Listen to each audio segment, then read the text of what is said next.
Hello दोस्तों, स्वागत है आप सभी का। पीछे के कुछ वीडियोस के अंदर हमने योगी और अवयोगी ग्रहों को तो समझा, लेकिन उनके जो रिजल्ट्स हैं उनमें कुछ वेरिएशंस ऑब्जर्व हुए हैं। अब उनके ऊपर चर्चा करते हैं। देखिए, पहली कंडीशन तो जब हम लोगों ने पढ़ा कि योगी ग्रह जब भी होंगे वो अपनी ओर से पॉजिटिव रिजल्ट्स देने की कोशिश करेंगे, जबकि अवयोगी ग्रह जो है वो आपके बनते हुए कामों में किसी ना किसी तरीके से अवरुद्ध बाधा पैदा करेंगे। और जब उनकी दशाएं चल रही हों तो उस समय थोड़ा सा ज़्यादा सतर्क रहने की ज़रूरत पड़ती है।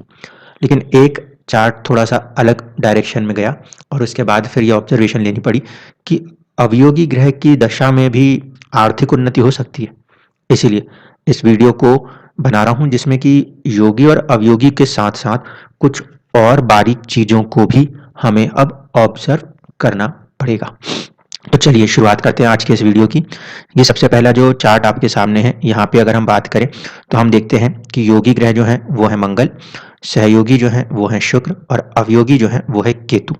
मैं सबसे इंपॉर्टेंट फैक्टर यहाँ पे ये ले रहा हूँ कि हम इनके स्ट्रेंथ को चेक करेंगे एक चीज़, और दूसरा किन राशियों में वो बैठे हैं उनको चेक करेंगे।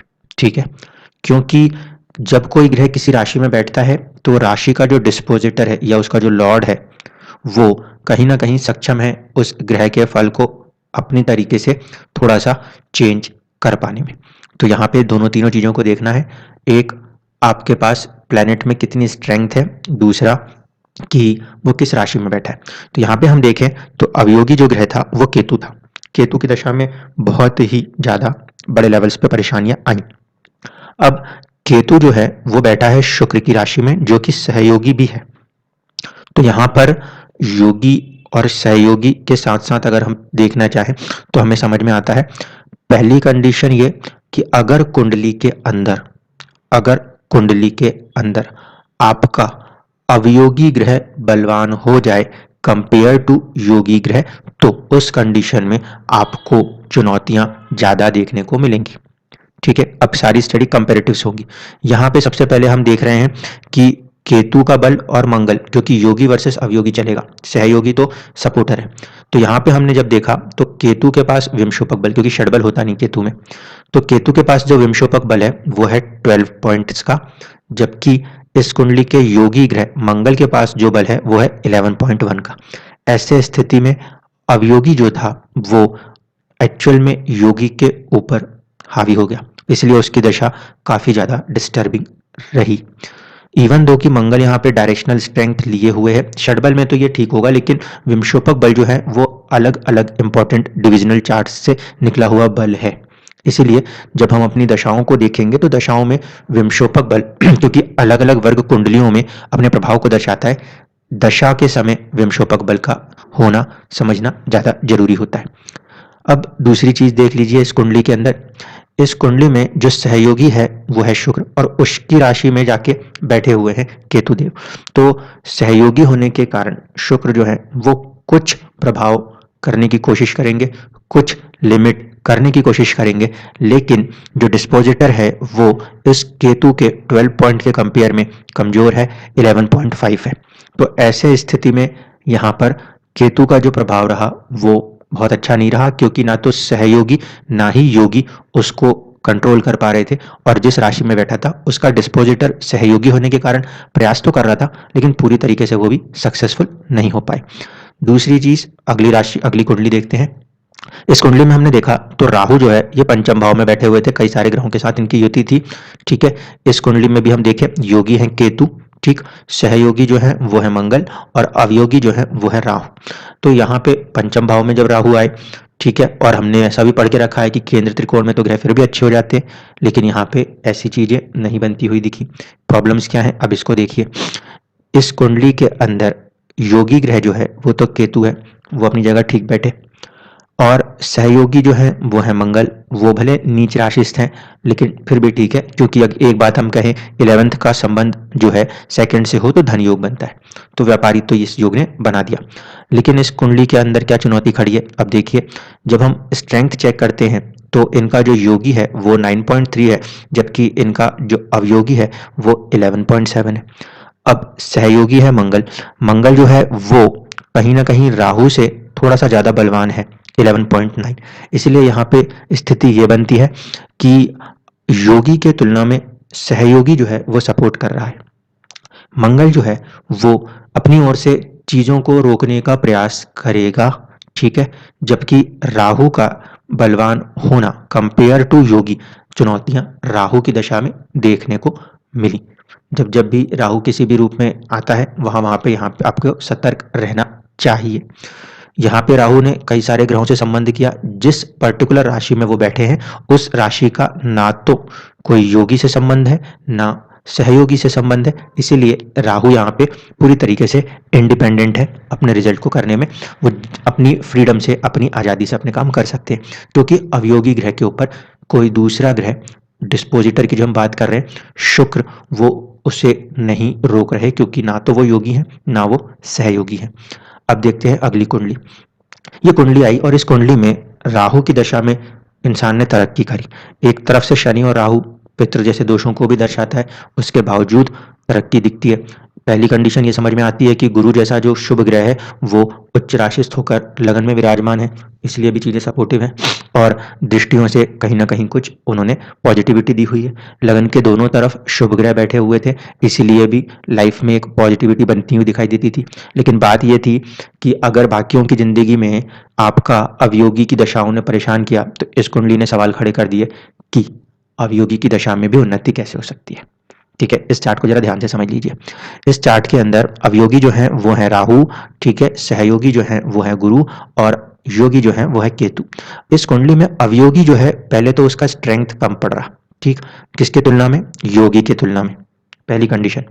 दूसरी कंडीशन ये कि जो सहयोगी है वो इन दोनों से बलवान था, तो सहयोगी और योगी दोनों अवयोगी से बलवान, पहली कंडीशन। दूसरी बात कि राहु जो है वो बैठे हुए हैं 8 नंबर की राशि में और उसके को रूलर होते हैं केतु देव, यानी कि अवयोगी ग्रह जो है वो ऐसी राशि में बैठा है जिसका डिस्पोजिटर खुद योगी है और योगी होने के साथ साथ बलवान है। ऐसे स्थिति में अवयोगी ग्रह, मैं ये नहीं कहूंगा कि बिल्कुल फूलों की सेज बिछा दी, कड़ी मेहनत करवाई है, लेकिन दशा ने अपनी तरफ से पॉजिटिव रिजल्ट्स दिए हैं। तो यहाँ से हम इस बात को समझ सकते हैं कि योगी अवयोगी के कंसेप्ट को लगाते वक्त हमें इन बातों का भी ध्यान देना है, वो किन राशियों में बैठे हैं, क्या राशियों के स्वामी उनको अपनी तरीके से कुछ रिजल्ट्स मॉडिफाई कर सकते हैं और क्या उनकी पर्सनल स्ट्रेंथ होंगी। अब आगे की कुंडली देखिए। इस कुंडली के अंदर अगर हम बात करें तो यहाँ पे जातक की जिंदगी में एक स्टेबिलिटी प्रोफेशन के अंदर नहीं आई। एक तो पंचांग दोष नजर आया, लेकिन अवयोग की बात अगर हम करेंगे तो यहाँ पे हमें नजर आता है कि जो अवयोगी ग्रह है वो शनि है और अवयोगी ग्रह के बाद सहयोगी है बुध और योगी है सूर्य। यहाँ पे जब हम विमशोपक बल में गए, क्योंकि षडबल के अंदर तो चीजें अलग थी, लेकिन जब हम यहाँ पर आए तो हमने देखा कि जो विमशोपक बल है उसमें शनि जो है वो बलवान हो रहे हैं 11.8 और सूर्य जो है उनसे थोड़े से कम पड़ रहे हैं 11.7। सहयोगी जो है बुध वो फिर भी पॉजिटिव है अपने रिजल्ट्स में। तो कहीं ना कहीं अवयोगी की तुलना में सहयोगी और योगी ठीक है, योगी लेकिन अवयोगी से थोड़ा सा कम है पॉइंट्स के अंदर। दूसरी बात यह है कि यहाँ पे अगर हमने देखा तो शनि जो कि अवयोगी है वो सूर्य की ही राशि में बैठे हैं, योगी की राशि में बैठे हैं। योगी की राशि में बैठने से कहीं ना कहीं चीजें थोड़ी सी कंट्रोल में रहीं, पहली चीज।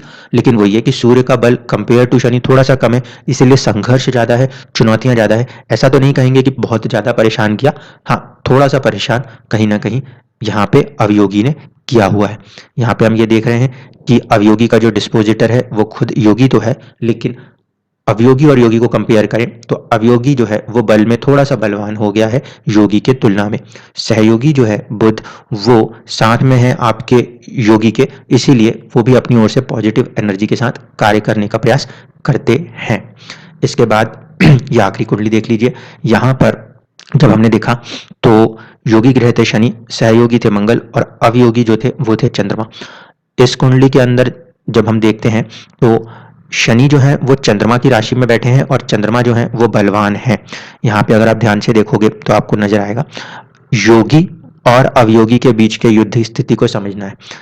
यहाँ पे शनि जो है उसकी स्ट्रेंथ तो आपके अवयोगी से ज्यादा है 14.9 और 14.5, लेकिन लेकिन यहाँ पर जो शनि है, जो कि बलवान तो हैं, वो बैठ गए हैं चंद्रमा की राशि में, जो कि अवयोगी ग्रह है। अब उसकी राशि में बैठने के कारण अब उस शनि को कंट्रोल कौन कर रहा है? चंद्रमा कंट्रोल कर रहा है। ऐसे स्थिति में हम देखें तो यह है कि यहाँ पर चंद्रमा इससे कमजोर जरूर है, लेकिन डिस्पोजिटर हो गया है। प्रोफेशन के अंदर यहाँ भी चैलेंजेस हैं, लाइफ के अंदर स्टेबिलिटी में यहाँ भी चैलेंजेस हैं। हाँ, ये अलग बात है कि उतने हाई लेवल्स पे नहीं जाएंगे, क्योंकि कहीं ना कहीं शनि जो कि बलवान है, उनका प्रभाव चीज़ों को संभालने की कोशिश करेगा।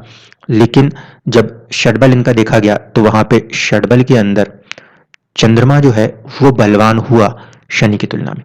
अब यह भी एक अजीब सी परिस्थिति है, षडबल में चंद्रमा जो था वो शनि से बलवान था, और दूसरी तरफ विंशोपक बल के अंदर कहीं ना कहीं शनि जो है अपने फल देने में ज्यादा बलवान थे।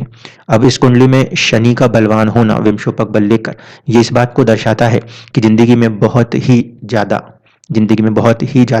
स्लो लेवल से ग्रोथ होंगी। क्योंकि 8th हाउस और 9th हाउस के लॉर्ड हैं शनि, और वो यहाँ पे बलवान है। और शनि जब बलवान होते हैं तो इंसान अपनी जिंदगी में तरक्की जब करता है तो बहुत स्लो और लेट तरक्की होती है। दूसरी एक और बात ध्यान रखिएगा, अगर षडबल में शनि वीक हो जाए, अगर षडबल में शनि वीक हो जाए तो फिर इंसान से कड़ी मेहनत करवाने से वो रोक देता है। ऐसे स्थिति में हम कहने लगते हैं कि शनि जो है उनके फल वीक हो रहे हैं। क्योंकि जो कर्म का ग्रह है, अगर उसने षडबल में अपनी स्ट्रेंथ कमजोर करी है तो इंसान हार्ड वर्किंग नहीं हो पाता और फिर चुनौतियां खड़ी होने लगती हैं। तो इसीलिए जब कभी भी आप योगी, सहयोगी इन कंसेप्ट्स को लगाएंगे तो राशि जिनमें वो बैठे हैं उनके अपने बल, विंशोपक और कभी कभी आपको षडबल, दोनों को देखना पड़ेगा। सारी चीजों को मिलाने के बाद ही कोई निष्कर्ष निकल सकता है, अन्यथा हमें ये लगने लगता है कि अरे इसमें तो खराब होना चाहिए था। उसके अंदर भी दशाओं में रिजल्ट्स अच्छे आते। इसलिए मैं बार बार आपसे कह रहा था कि जिंदगियों से सीखेंगे। एस्ट्रोलॉजी है क्या? किताब में लिखी हुई चीज, किसी इंसान के अपने ऑब्जर्वेशन से लिखी हुई है, लेकिन लाइफ जो दिखाएगी वो रियलिटी है। और अगर जिंदगी में हो रही चीज कुंडली में दिखेगी तभी हकीकत में हम ये समझ पाएंगे कि कुंडलियां काम कैसे करती हैं। अन्यथा ये छोटी छोटी सी जो बारीकियां हैं ये हमें समझ में नहीं आएंगी। हम किसी अच्छे योग के बावजूद भी वहाँ ये कह देंगे कि नहीं ये कुंडलियां तो खराब है। जैसे कि इस पर्टिकुलर एक चार्ट ने बहुत ही ज़्यादा प्रोमिनेटिंग रिजल्ट्स दिखाए। शनि राहु का संबंध होना, अवयोगी की दशा में उन्नति होना, फिर गुरु उच्च राशिस्थ होकर शायद चीज़ों को संभाल रहे थे। कई सारी ऐसी चीज़ें हैं जो कि एक कुंडली में किसी एक दुर्योग को बदलने की संभावनाएं रखती हैं। इसीलिए किसी भी डिसीजन पे आने से पहले आपको हर एक चीज़ को समझना होगा, अन्यथा जिसकी भी आप काउंसलिंग कर रहे हैं वो अपने आप को नेगेटिव कर सकते हैं। इन चीज़ों से हमें सावधान रहना चाहिए। धन्यवाद।